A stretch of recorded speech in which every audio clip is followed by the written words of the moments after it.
Amateur Traveler is in its 20th year now, but can you imagine if I had people on the show who had never been to the destination, but had just read about it or seen a movie about it? That wouldn't make any sense at all, and you wouldn't listen. We all know how important it is to receive advice from people who know a destination to get the most authentic local experience. And a great option for experiencing this is Explore Worldwide and their authentic small group adventures, led by local tour leaders, perfect for solo travelers who want to meet like minded people with a desire for adventure. I'm often an independent traveler, but two of my last three trips were with small group tours because they organize everything and it's a lot easier.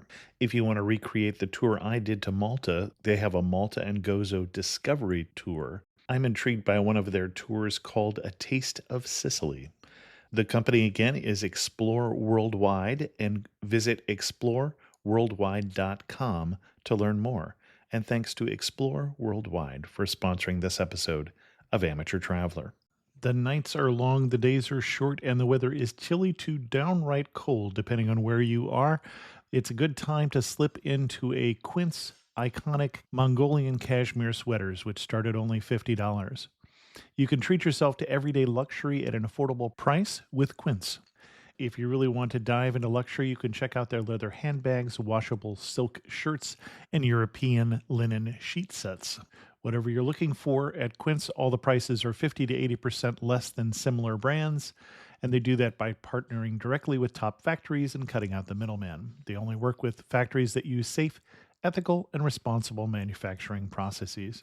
And of course, they use premium fabrics and finishes for that luxury feel in every piece. But you've already heard me rave about my Quince travel pants.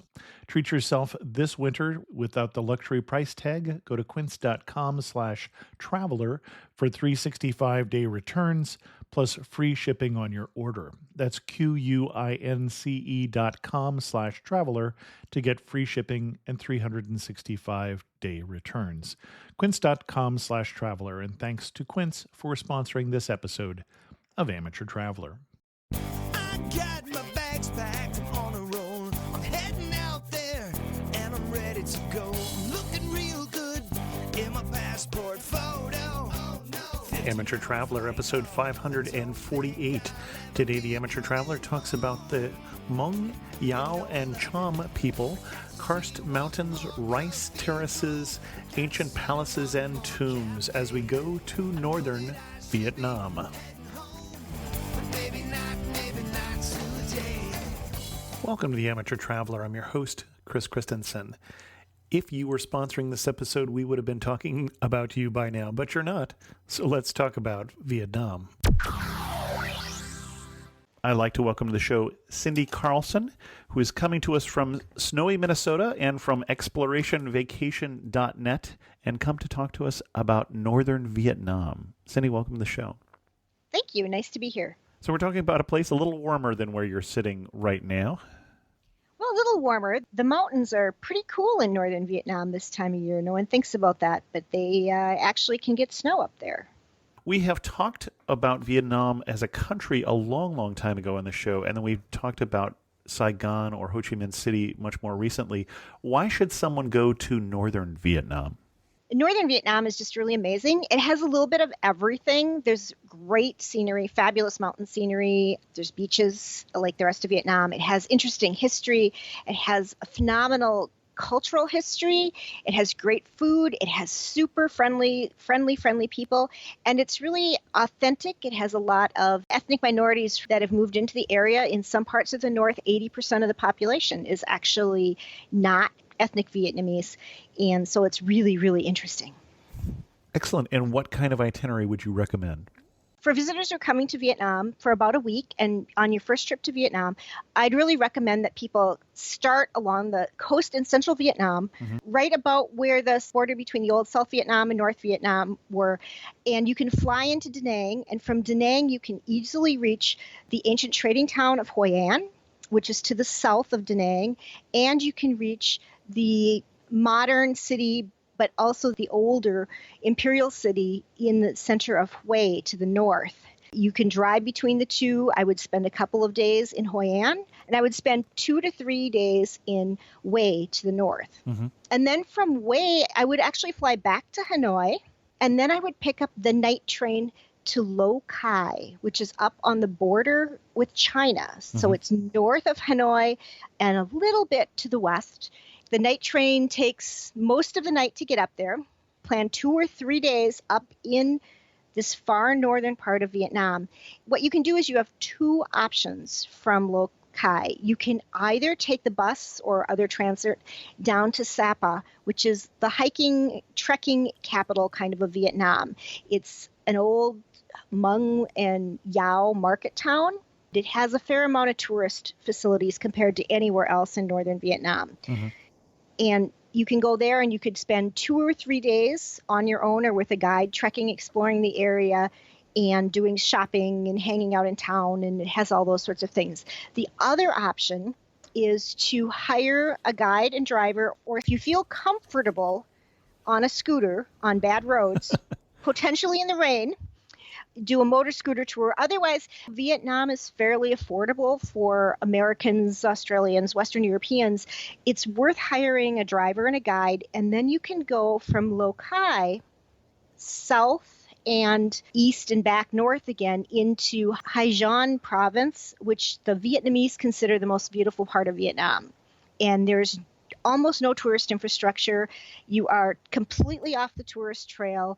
It is about 80% ethnic minorities, lots of Hmong and Yao, but other groups as well. Fabulous, colorful markets, high, towering mountain peaks, fields of rice terraces on the mountains, and just really a beautiful, spectacular place that no one goes. And in 2 or 3 days of touring around in that area with a guide that really knows the area to take you into different villages and different markets, you could really see a lot that you will never see in any other place, probably any other place in Southeast Asia, let alone elsewhere in Vietnam. People are really friendly. They're happy to see tourists. They pose for you when you want to take pictures. Pose in that they don't turn away. They smile. In some villages, the grandmothers will all bring their grandchildren to have pictures taken with them. I mean, it's really, really welcoming to tourists. It's just not a place where most people go because it's hard to get to. So there'd be two options there, depending on how willing you are to go off the beaten track. The hotels are fairly limited, but there are some hotels up in that area.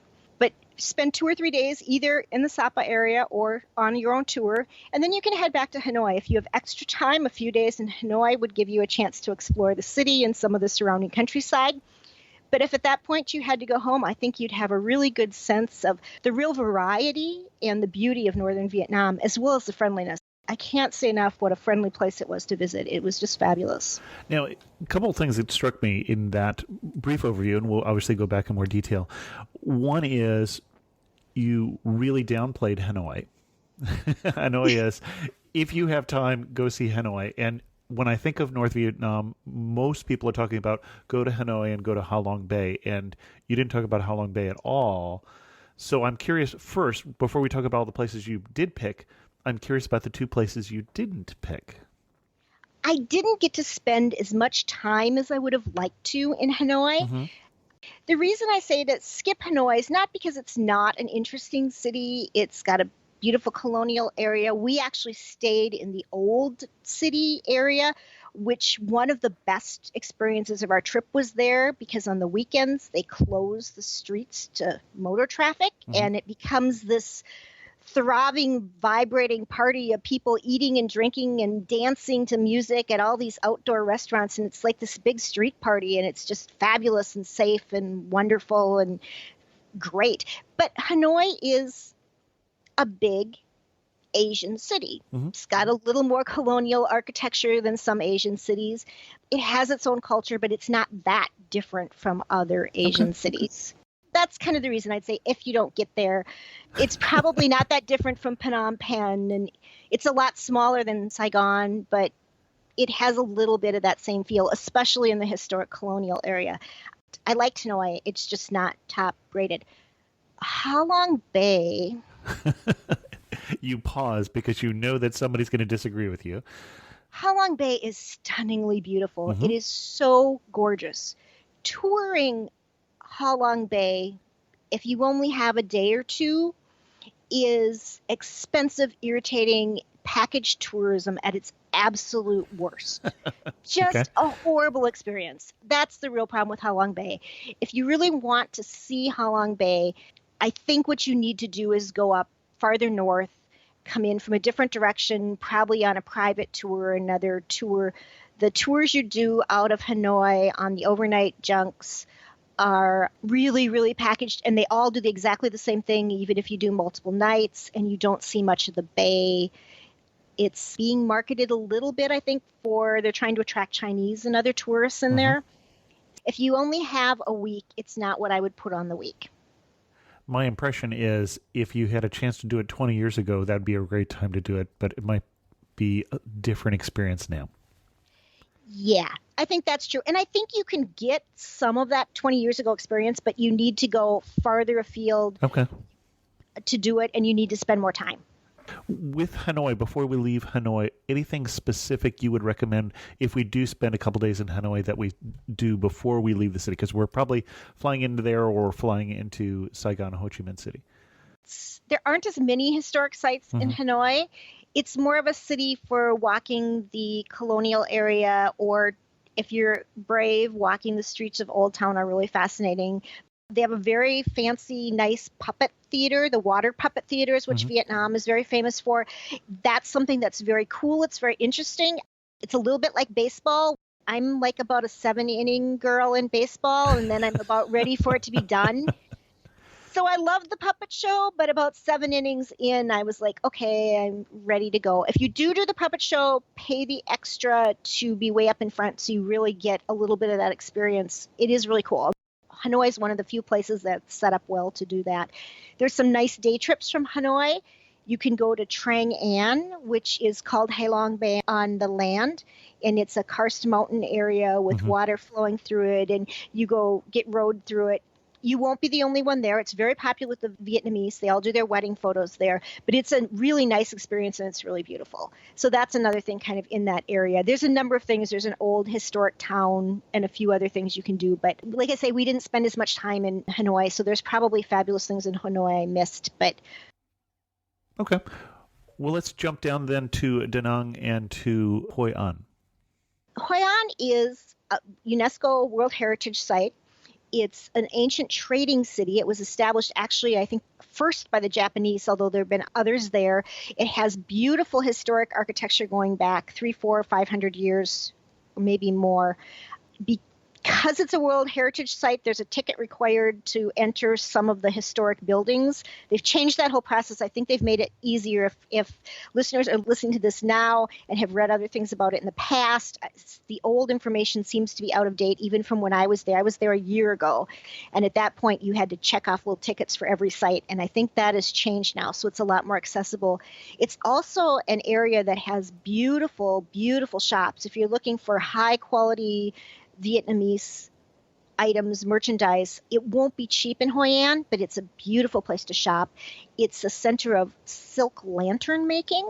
Okay. And the thing about it is not only can you buy a silk lantern and see them made, but they hang them in all the streets.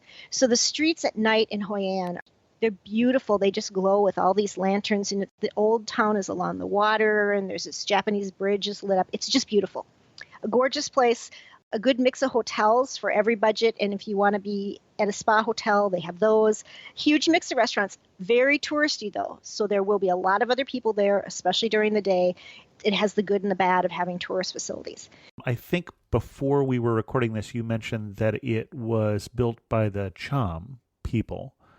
And I'm not sure that everybody knows that Vietnam is just not all Vietnamese. I mean, you mentioned that we're going to talk about some areas that are more somebody else, but the Cham would be a good place to mention them here. So these are an Austronesian people who invaded, don't remember exactly when. If you've been to Angkor Wat, they're the bad guys pictured on the temples. the fights against the Cham. I didn't realize they were the bad guys. Okay, yes. Yeah. Basically, at least some of the more popular temples that you go see there, you have a fighting of the Khmer versus the Cham and naval battles and things like this as these people came in and took over what is now southern Vietnam. Yes. And at one point, the Cham were all the way up to, I think, Maisan, which is outside Hoi An, was the northernmost area that the Cham got to, or about the northern end of their range. And there's a beautiful temple complex there that looks very similar to Angkor Wat. It's smaller, and it was damaged in the war pretty substantially. So while it is a UNESCO World Heritage Site, it's not spectacular in the same way that Angkor Wat is. But it's a lovely site, and for visitors that are interested in that really, really ancient history, it's beautiful. To go back to the idea of Vietnam has been invaded by different Chinese groups and different groups from different islands and all sorts of people throughout its entire history, which is part of the reason when you get to Vietnam, it feels really different than any other place culturally.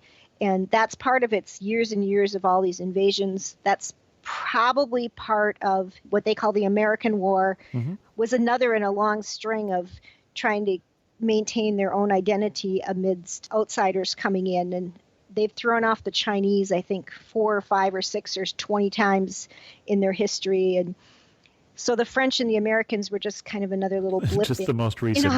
Just the most recent in line. But it does, you see it in the temples, and the culture is really an interesting mix because it's not a pure Viet culture. It's been mixed in with so many other things over the years. And so a place like Hoi An has a strong Chinese influence to it, and then a Japanese influence, as well as some other, I'm trying to think, someone else was in there as well. So it really is an interesting area. And then it has, again, outside there are very few of the ancient Cham sites left. Most of them were destroyed over the years, and the few that hadn't been destroyed over the long time turn of history were often destroyed during the war. So there really are very few sites left. Okay. And then you also flew us into Da Nang, which is known for, well, China Beach is one of the things that's there that's very well known by Americans, because that sort of dates back to that, well, we would call the Vietnam War and they would call the American War. And that was an R&R place for soldiers. And so it was picked because it is a very beautiful beach area. It is, yeah, stunningly gorgeous. And especially if you go down on the end towards Hoi An. If you didn't want to stay in Hoi An, you could easily go north just a little bit and stay right on China Beach in a smaller resort. As you move closer to Da Nang, the Chinese have really moved in as Chinese are touring more, doing more beach vacations, and they've built a lot of mega hotels all along the beach, and the beach access is pretty limited in some of those areas. And unless you're staying at one of these huge hotels, it's really hard to get to the beach. But when you do, it's absolutely gorgeous. And there are some smaller hotels. There are a few Western chains in hotels. There's not very many, but there are some. And like I say, down closer to Hoi An, the beach isn't maybe quite as beautiful as right by Da Nang, but it's really nice. And there are some lovely little lodges tucked in there. Excellent. Anything else we want to do in Hoi An before we move on? Well, if you're a shopper, it's a good place to shop. But okay. I think it's a cool place for wandering around. It's worth a couple days. It may not be worth more than that on most people's schedule, but it's absolutely gorgeous. Great. Where to next? Next, I would get a driver. There's transit as well and shuttles, but you want to go up along the coast up to Hue, and you want to go through Da Nang. You want to stop in Da Nang because there's a wonderful Cham museum there that's really fabulous, that has a lot of the things that were rescued from some of the sites that were otherwise destroyed around the country. And it's a well set up museum. It has actually text and information in English, so it's very accessible even to Westerners. Really a nice stop. And then as you leave the city, you'll climb up into the mountains, and there's this gorgeous mountain pass, and there's a rest area there. Everyone stops there. All the drivers will stop there, whether you ask them to or not. And instead of going in and getting a coffee or a tea or something, go climb up the hill. There's a little trail that leads up to a former military lookout point, and you have views of the coast in both directions. And it's just really, really gorgeous. Beautiful, beautiful. So after that stop, you'll keep heading north, and you'll head into Hue, which is a big modern city, but at the heart of the city is this historic imperial palace. And it's a complex that's been designated a UNESCO World Heritage Site, along with some tombs that are located outside the city. Wei is never really mentioned that much in the travel guidebooks that I've found. It's like, yeah, there's some interesting stuff there, but they don't really talk about it that much. It seems very odd to me. You read, well, the palace has been bombed and, it was destroyed. Well, part of it was destroyed, but part of it was not. And what remains is stunning. It's absolutely beautiful. And it takes a while to walk through all of it. Much of it has beautiful gardens. Most of the buildings that remain are open. They're restored inside. They're gorgeous traditional Chinese and Vietnamese architecture. It's a big site. It has a wonderful museum that seems to be also really underrated, that's in an old historic house that's a little farther from the palace and is all part of the same ticket. It's really, really worth at least a half a day, and we spent more than a half a day there, and I could have spent a lot more time. Really a beautiful area. It's right along the Perfume River. My recommendation in Wei is to stay somewhere near either the Imperial Palace area, which is on the opposite side of the river from the main town, or right across from it is an old French colonial area with beautiful homes and businesses and walking paths along the water. And it's just a really lovely kind of low-key area. There's little restaurants pop up at night. Just a really lovely place to stay and spend some time. Now, part of that UNESCO World Heritage designation, besides the main palace, includes a number, I think there's 5 tombs that are located outside the city of Wei. You think of tombs, most people are like, well, I don't need to see a tomb, or how long can it take to see a tomb? These tombs are sort of mini palaces of their own. Some of these kings, as they became older and they became more enlightened, they would step down from their political leadership to become scholars. Okay. And when they did that, they would build their tomb, because you had to have your grand tomb and you had to have a temple. Ancestor worship is very important in Vietnam. And what, I don't know if you call it ancestor worship, but that there's a veneration, and all the temples are dedicated to different ancestors and leaders. And so that's very, very important. So they would build their temple and their whole complex where they were going to be buried, but they'd also build a house and a library and maybe a music theater and a boat launch. And they were out in the mountains, so that's beautiful mountain scenery. Each one of these tomb complexes is completely different for the most part from the rest of them. The grounds are landscaped. In most of them, you can walk through the buildings. They've been restoring some of them. Some of them had been allowed to really get run down. But again, it's mostly Chinese-inspired wooden architecture and pagodas and towers and open wooden buildings. Really, really beautiful. And they're spread out. So if you want to see more than a couple of them, it is a good half day or day trip. You can take a bus out there. There are some bus tours. It's easy and not that expensive to have your hotel just set up a driver and spend the day out visiting these different places. A couple of them have pop-up restaurants and little food stalls that you can get something to eat along the way. It's really an interesting, architecturally and just visually, it's really, really beautiful. Nice way to spend the day, and something that generally doesn't seem to get a lot of write-up in a lot of the books. Excellent. And as I'm reading, the palace and the tombs are dating back to the early 1800s, just so people know what time period we're talking about. Great. Where should we go next? So once you spent a couple days in Wei, I think it's probably time to head off and meet some of Vietnam's current ethnic population and the people in the north, and see some different countrysides, to leave the coast and head inland into the mountains. Wei has an airport. You can fly from Wei right into Hanoi. And from Hanoi, we actually did a driving tour from Hanoi itself, but that takes probably a week to go do the north that way. If you have a little less time, I would say take the night train up to Lo Cai, which is what most of the trekkers do. And once you get to Lo Cai, you can decide whether you're going to go down to Sapa or whether you want to get a guide and a car and tour farther afield. Sapa is beautiful, a gorgeous area. There's lots and lots of rice terraced fields, up the mountainsides. It's a long-established Hmong and Yao trading town. So it's been a market town for years and years and has a huge market still. Because of the tourism, it's become a good place to buy handicrafts. There's a huge handicrafts market there. It's a base for trekking in northern Vietnam. That's where most people set up and start from. It has hotels of all levels. It has lots of restaurants. If you've traveled in Thailand, it has more of the feel of a place like maybe Chiang Mai or someplace. It's not as big as Chiang Mai, but where there's a lot more tourism infrastructure and things set up for tourism. More like Hoi An in that way, in that it caters well to tourism. But it is lovely. From Sapa, you can either get a guide and walk up into the mountains.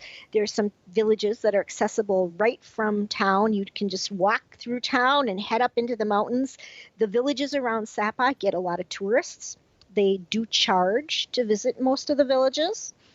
People here, and I guess I didn't mention this earlier, the ethnic peoples of northern Vietnam tend to be fairly traditional in their clothing, particularly the women. There's 30-some ethnic groups, ethnic minorities in northern Vietnam.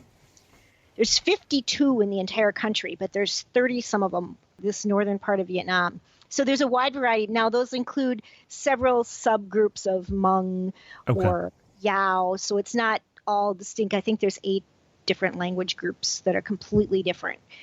Well, and I think people are probably more familiar with the Hmong people, and that's, if you're trying to spell that at home, it's Hmong. So you're going to have a little tough time looking that up if you don't know that, who are in China, Vietnam, Laos, Thailand, Myanmar. So we've talked about them before on the show. I don't think the Yao, we know as well. So the Yao are, and that's usually spelled D-A-O, although it may be Y-A-O or it may be Z. It's spelled various ways. I'm from Minnesota, and we have a huge Hmong community here. Well, because they were an ally, or large portions of them were allies of the U.S. in the Vietnam War, and so they needed to leave. At least a lot of them emigrated. Mostly actually Laotian Right, Hmong. exactly. Because the Hmong in northern Vietnam were fairly loyal to the communist government. And when you go into some of the homes, you will still see pictures of Ho Chi Minh hanging up on the wall in some of these Hmong villages. The Hmong in northern Vietnam are broken down into a bunch of different groups based on dress and language patterns. So there's black Hmong and green Hmong and flower Hmong, and a lot of them are found in this area.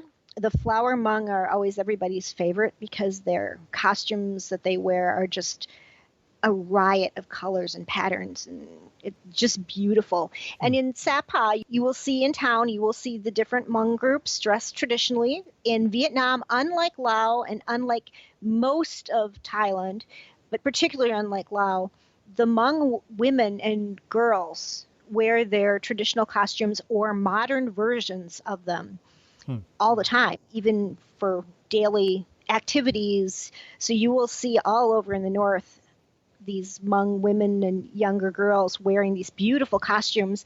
If you walk outside Sapa into particularly the Yao, it's red Yao there, they do this intricate needlework, and the whole way along the road, you'll see every porch has got women sitting there in these gorgeous embroidered costumes working on their embroidery. The older women in that tribal group wear these giant red, it almost looks like they have a giant red pillow tied to the top of their head. That's how I would describe it, yes. Okay. You wonder how they even manage with that, but you see it all the time, and that's what they normally wear. So it's fascinating, and Sapa's beautiful and interesting. And the Yao people are originally from the area in China where Hunan is. Oh, okay. You're doing your research for me. Thank you. Yes, I'm cheating. There's no question about that. I appreciate that. So that's sort of what Sapa's like. Attracts a lot of young trekkers. You do not have to be a long-distance big hiker to do trekking in this part of Vietnam. If you have a good guide, they will find villages that even someone that's kind of out of shape like I am can walk down to and get down to. The trick, even in Sapa, is that if you go at all off the main, even if you're on the main road, once you're in a village, very, very few people will speak Vietnamese, let alone English. So you really do need a guide that knows at least a little bit of the local languages. If you want to actually talk to anybody and know what they're doing and ask questions and that sort of thing. The other thing about Sapa is it's the one place we found in Vietnam where people were a little less patient with photographers and with being watched and tourists because they see so many tourists. Sure. People Yeah. were still friendly. Yeah, they'd had plenty of tourists. So the other option, if you want to get a little more off the beaten path, is to hire a driver and a guide and go off the other direction or towards Sapa and then beyond. All of northern Vietnam along the Chinese border is towering mountains and mountain slopes that are completely covered with terraced rice fields. Mostly it's the Hmong who've done the terraced rice fields, but not completely. Mm-hmm. You can go up into the mountains and walk off the road through these terraces. You can walk into these villages. And if you have a guide that really knows what they're doing, you can meet all these different people and find out how they live and see their houses and see this gorgeous scenery. And people out there, they'll be excited to see you, and they'll be friendly, and they'll be happy to tell you about their lives. Through your interpreter, who is your guide. Through your interpreter, who is your guide. So how did you find a guide for that area? So we were lucky. We had a fabulous, fabulous guide.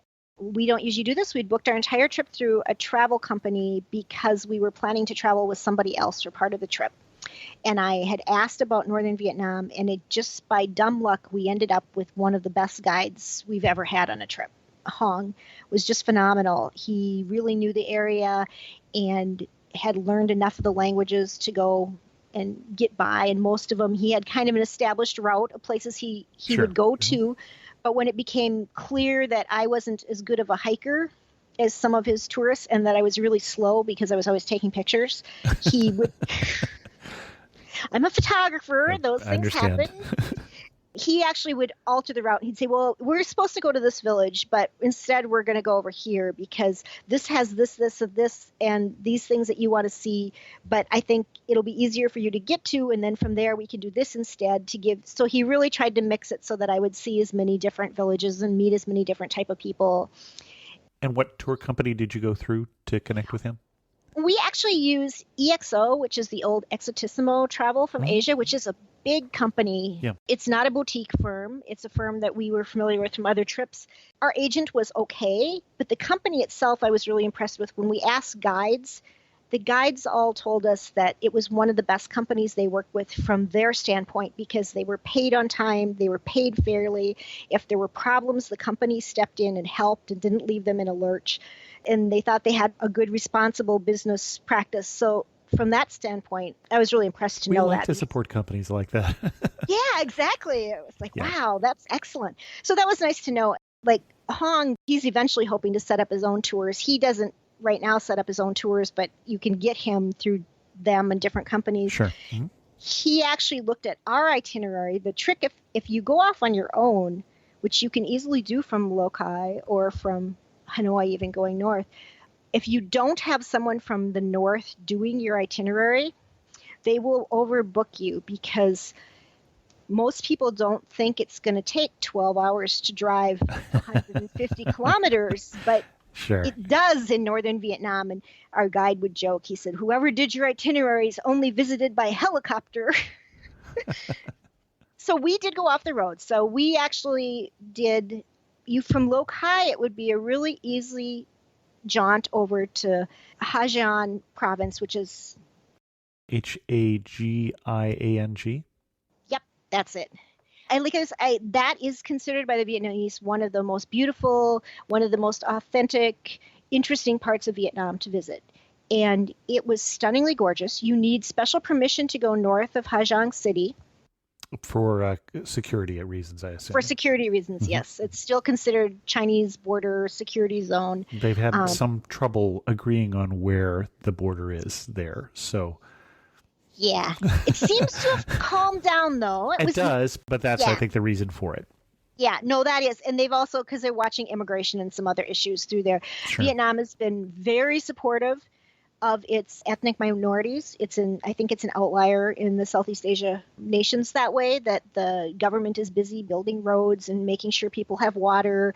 I mean, they're building dams that's flooding some areas that ethnic minorities live in, but they're not particularly trying to push them off of where they are otherwise, and trying to provide resources. So the area is seen as an asset and the tourism is seen as an asset, but there are still some issues up there, and particularly with nervousness with China. And visitors will not see that generally, except in the fact that you need to get the special permit. But once you get up there, that area is gorgeous. It's similar to Sapa. It's the same sort of tall mountains, terrace fields. The mountains are higher. The mountain passes are spectacular. Less tourism than Sapa, I'm guessing, from what you're saying. Way less tourism. Okay. One of the big markets is I'm terrible at languages, Bakhai, Bakcha, Bakha, and that's another very colorful market. It's mostly Hmong. I think it's flower Hmong. It's Hmong anyway, market. Very colorful. That's close enough to Sapa that people will get up at 4 or 5 in the morning and take a bus there. And so when you go to that market, you'll see photographers. But when you go to any other market there were almost no other outsiders. Or if there were a few Vietnamese tourists. There were really almost no Western tourists as we got into that area. And the markets were beautiful and colorful. There's a big market in Meo Vac, which is also the heart of kind of the Hmong country up there. Mm-hmm. There's the Dong Van Karst Plateau, which is a UNESCO World Geopark, and it's this strange, rocky, it's huge area. It'd be excellent for hiking. There didn't seem to be much for developed trails or anything there. It also has there's a Hmong palace there that's, again, built in an ancient Chinese style, although like the others, it only dates back to, well, this one actually dates back to about the 19th century. It's not that old, but it's really interesting. But mostly you go there to go and see these villages, to hike around in the fields, trek from village to village, meet people, and it's beautiful scenery and really interesting cultures. Just really a gorgeous area. And for a casual visitor, 3 days would give you a good taste. You wouldn't get that far because, like I say, the roads aren't that good. You can't move that far. There are hotels in most of the area. They're where the Vietnamese businessmen would stay. So they're basic, but they're nice, they're clean, they're fine. There's a few luxury resorts starting up in a few spots, but not too many.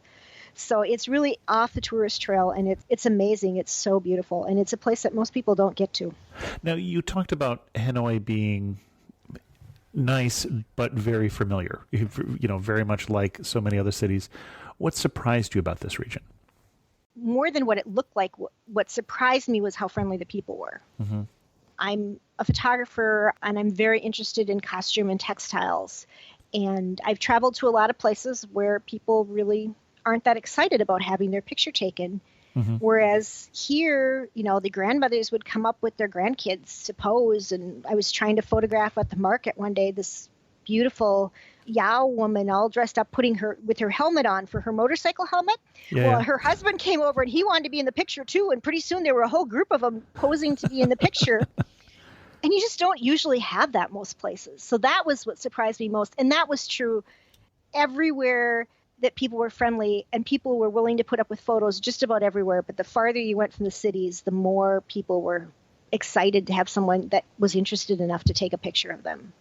Well, and I was interested because I didn't want to say this earlier on in the beginning of the show. You were talking about how friendly people were in North Vietnam. And I've generally heard that people found people to be a little more friendly in South than North. But they're talking about the cities. They're talking about Hanoi versus Saigon. And, of course, Hanoi was heavily bombed, and so there would be reasons why people might be a little more standoffish with Americans, let's just say, from that time of the American War. Now, obviously, most of the people who were in Vietnam, the vast majority, weren't even alive then. There's a very young population. Yes, and most of the young people, even in the North, they would have been happy to be where westernized as they are now and have how do I put this? After the war, the communist government took a while to start expanding the economy, and they lost a lot of years of economic growth. And the young people only see those lost years as, man, we could have been so much farther ahead than where we are now if we hadn't have had to go through that. So they're a little more open, I think, that way too. We stayed at a homestay at Bobby Lake north of Hanoi. And the owner of the homestay, it was us, and I'm an American. And then there were some, I think, Australians and some other Europeans and maybe a Canadian. And the owner of the homestay was an older guy, and he was showing us, he had some pictures. He had been in the military and had fought in the war. And he was very proud of his service and the time he'd had and what he had done and what he had accomplished for his country. But he also was completely excited and happy to have American and all these other people that were part of that whole horrible period of their history there.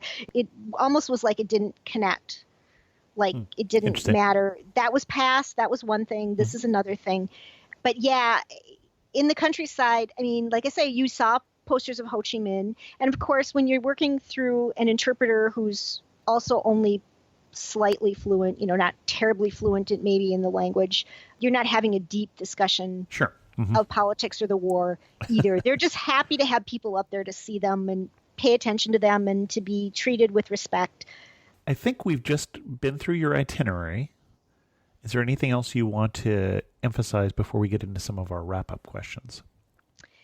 Well, I guess I'm going to ask you if you're going to ask what the most spectacular things on the trip were. I was going to ask you the prettiest spot. Well, besides the prettiest spot. So I want to tell you the weirdest, coolest things. Please do. Please do. Because we had some things that we don't usually have happen on trips. And I've been quite a few places. So our second day out, just to tell you how off the trail we were, and remember, we started from Hanoi. So our second day out, we had 2 flat tires and we forded 4 streams. Okay. So that was, to start with. As we got out, the one day we were going to a village, a Yao village, I think a black Yao village, but a Yao village of some sort. Our guide he usually goes and tries to find some kids to see, who's around. And we were met by this whole group of kids, and there was no school today. They were off school. The village was having its 85th anniversary, and they'd been having a big party. It's about 2 in the afternoon when we get there, maybe 1 in the afternoon. And the party had started at 10 or 11 in the morning. And the kids were done. They were over with the party. The adults were still there. We get down to the school where the party is being held. And all of the elderly women in the village were still there. They had been drinking rice wine since probably the party started. And they'd been drinking a fair amount of rice wine. Okay.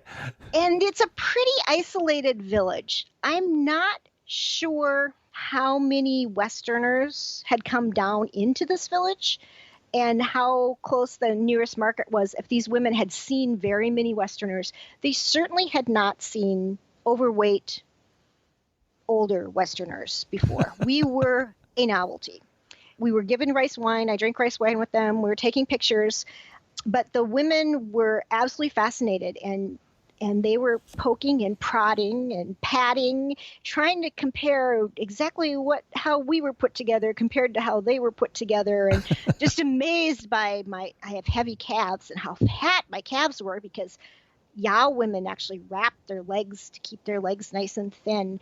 And it was something like a National Geographic experience from the 60s, in Borneo or somewhere. It was uncomfortable, but it was also just amazing because you don't generally have that kind of experience. One woman wanted me to put my hands on her cheek and heal her toothache. And I felt bad. What do you do? But it was such an amazing experience. And at the same time, other women are bringing in their grandkids and holding them up so that I can take pictures of them with their grandkids. It was amazing. And it wasn't an experience I can imagine having in a lot of places. There are other places that could happen, but it was pretty amazing. You have to get off the tourist trail away for that to happen. So that was my weirdest 2 days, I think. And you said there was the coolest and the weirdest. Was that the same experience, or were those 2 different experiences? Yeah, that with the women was both the coolest and the weirdest. It was really cool, but it was also way outside my comfort zone. We didn't talk about food in the north because we were in these towns that had no real Western restaurants at all. Yeah. Our guide picked out, he'd say, well, we're eating here because he knew where the best places were. Usually, sometimes we'd just stop. When we had a flat tire at one point, we just stopped wherever the tire went flat and ate there. Well, it gave us time to get the tire fixed. And he would come in and he'd be like, well, they have pork today. Are you okay with pork? And it's like, yeah. And the pork in northern Vietnam is amazing. And we had dishes, like we had sweet and sour pork one day. And Lane's like, I don't really like sweet and sour pork, but that's okay. And it was nothing like any sweet and sour pork I have ever had anywhere else. It was absolutely stunningly amazing. Interesting. The foods were great, cooked in these sketchy little things. So very different from the Vietnamese food that I'm familiar with, pho and things like that. Yeah, I mean, we had pho for breakfast Okay. like every day. He just called it chicken soup, but it was pho. That was the breakfast every day with a big side bowl of greens and things to go in it. So that was breakfast. And then the lunches and dinners were usually stir-fried or roasted meats with a few vegetables, not as many vegetables as I was expecting. The stir fries and the roasted meats were, and like I say, particularly the pork, we had pork with all sorts of different stir fry techniques and roasted pork. And I'm assuming over amazing. Rice. Yes, always with rice. They were cooking these things over fires in cement blocks sort of things and just really sketchy looking places. And we never got sick and the food was fabulous. It was really amazing. So, but if you like pork, good pork in northern Vietnam. Starting to wrap up, if you had to pick the prettiest spot you went to, where are you standing? What are you looking at? So there's a lot of really beautiful terraces. I love the rice terraces, even though we were there. Yeah, I understand. We were there. Have you seen them when they've been like filled with rice? They were harvesting when we were there, so they were mostly empty. Yeah, I guess no, not as much. Sorry, when I was in the Philippines recently, it was in between harvests. Yeah. The terraces are beautiful, and they're beautiful everywhere. But outside Sapa, there's some areas that are particularly beautiful. And we were walking along one of these ridge lines, and we'd seen a really beautiful valley. And there were all these Hmong houses. And my guide said, well, let's ask if we can look at the view from their house. He says, because they all have windows. I know they have windows looking at this view. So we knocked on this door and went into this house, and it was very empty inside. I think she was mostly using it to stage. She was selling crafts downtown. And she opens up this window, and there's this stunning scene. And these two women that are in the house, they're elderly women dressed beautifully in traditional clothing. And we start talking, and I start looking at things, and I found this beautiful scarf they had for sale. And I'm like, oh, I want this. And she had made it. So we're sitting there in this window with this stunning view and this lovely lady who had made this scarf. And it was the view and the experience. Everything about it was just fabulous. It was so cool. Excellent. Finish this thought. You really know you're in northern Vietnam. When you are driving down the road and every scooter that passes you is carrying a woman dressed in some brightly colored elaborate costume any time of day, or they're along the side walking their yaks home, and everybody, or buffalo, everybody is dressed just gorgeously. One thing that makes you laugh and say only in northern Vietnam. So I'm a textile person. This is coming through, I can tell. It is indeed. At the markets in northern Vietnam, there's knockoff Hmong patterns and fabrics. Okay. And they're not there for the tourists. You know how, tourists, they say, oh, be careful, to buy the originals. Not. There's knockoff Hmong patterns in the markets because the Hmong buy them. There's such a market for fake Hmong fabric in the Hmong community so that they can keep looking like they're wearing their traditional costumes even when they're working in the fields without having the labor into the costumes or the difficult upkeep of them. The Chinese actually rip off Hmong patterns to sell back to the Hmong as fabric, and these are hugely popular. So only in Vietnam do you walk into the market, and the most popular booth is the one selling the knockoffs of the local fabric patterns. Interesting. So when you talked about the modern version, that's what you were talking about. Right. So sometimes you'll see, especially with younger kids, because kids grow up and stuff, you'll see like the girls' skirts will look like a traditional Hmong skirt, and then when you get closer, you'll find out it's a printed knit fabric that's just pleated up to look like the traditional handmade fabric. Oh, interesting. Well, and I should tell people that if that part of the trip they found more interesting, you might also want to listen to the episode on the other side of the border in the Guizhou episode that was again, done by somebody who is into textiles, and so also talked about the Hmong people and some of the other ethnic people there and the different costumes. And there's some fascinating pictures in that episode as well. Ooh, I missed Well, you're gonna that have when I to was go binge back. listening. I am. That sounds awesome. And last question. If you had to summarize Northern Vietnam in 3 words, what 3 words would you use? I would use friendly, Mm-hmm. colorful, Okay. and authentic. And the colorful is both the people and the landscape, I'm getting. The landscape is gorgeous.